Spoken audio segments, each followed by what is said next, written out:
Well, good morning, Cascade Church. Welcome to another Wednesday's Word. It's going to be a short one today because I'm on vacation, but I do want to check in and just let you know I'm reading the Bible even on vacation because it's not part of my job. It's part of my life. It's something that forms in me who I want to be. So vacation is a time of rest. It's something important for all of us. There's a principle in the Bible called the Sabbath that even God rested, not because God needed to, but because he wanted to show us what health and goodness look like.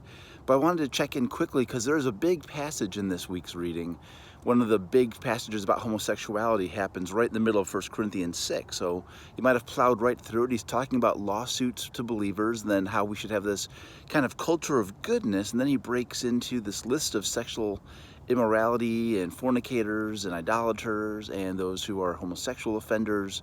And all that just is right in the middle there. Then he continues on about discussions of marriage and purity. And it's important to know the context. It's important to know what's happening there. I'm going to do a lot more linking than I am talking about this. But the big deal here is that God is talking what it's like for us to be good.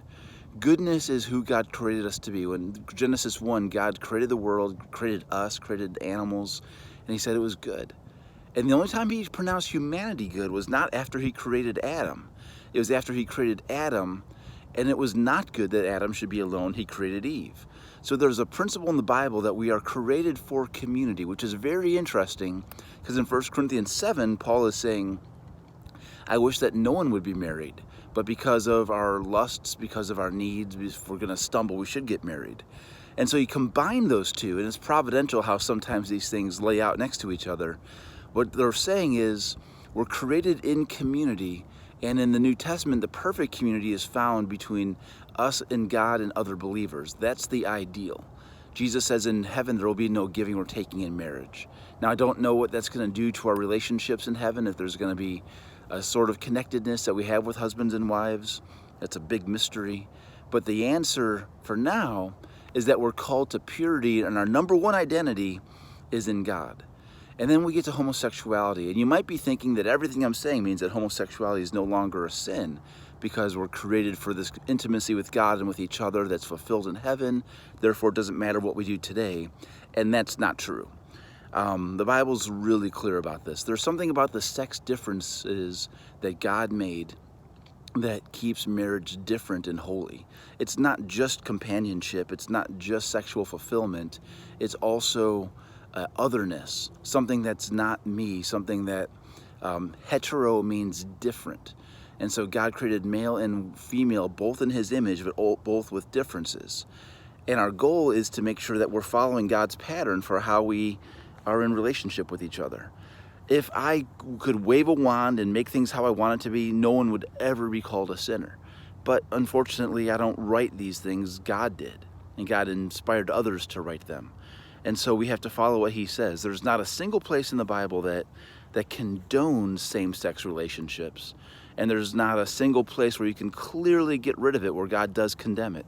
In this passage, I'll put some links to it, Paul's using a term that's newer to the Greek people.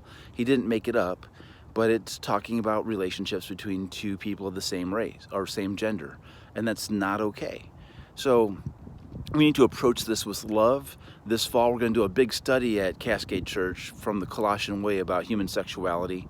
If you have questions about this, I encourage you to dig that up. But the main goal here is to see, yes, there is a standard for purity. And that standard from purity comes from submission to God. What we're saying is that my rights don't matter as much as God's. The whole context in 1 Corinthians 6 is super important here. It starts with lawsuits. Should I sue another Christian if I've been wronged? Note, this isn't if a crime's been committed against me. If there's been a crime, if you've been sexually abused or attacked, those aren't offenses, those are crimes. You are allowed and encouraged to go to the police. But offenses, if you've just hurt my feelings, if you've done something, I'm not going to run you to the litigator and do a class action lawsuit or do a civil suit and try to get your money out of revenge or try to get you thrown in jail out of revenge. What Paul says is, don't sue them, rather just be wronged, because your identity is, I'm a person who follows God and loves this community. In the context of that whole passage, Paul breaks into the list. And notice, he doesn't just say, oh yeah, and those homosexuals are bad too. He is a pretty inclusive, slandering, gossips, sexual immoral on the heterosexual side as well as homosexual side. So Paul's not just attacking one person group, he's saying we in general are called to this greater community of goodness. And so in that we submit ourselves and say, okay, it's not about what I want, it's not about what I want for my identity and my pleasure and my day-to-day satisfaction. It's how did God create me in this community? And so we bring that approach humbly to the issue of sexuality, humbly to interacting with others of different sexuality. I have so many friends who are gay, people I love who are transgender. And I don't ignore them, I don't refuse to be in fellowship with them because they're the sinners. I'm a sinner also, I need Jesus. And so I love them. They're not people to be judged, they are people to be loved and brought to Christ. So that's all I've got. By the way, I'm at Lake Tapps in Washington. You can see Mount Rainier behind me right here at sunset, so I'm not missing time with my family while I do this. And you guys have a great day.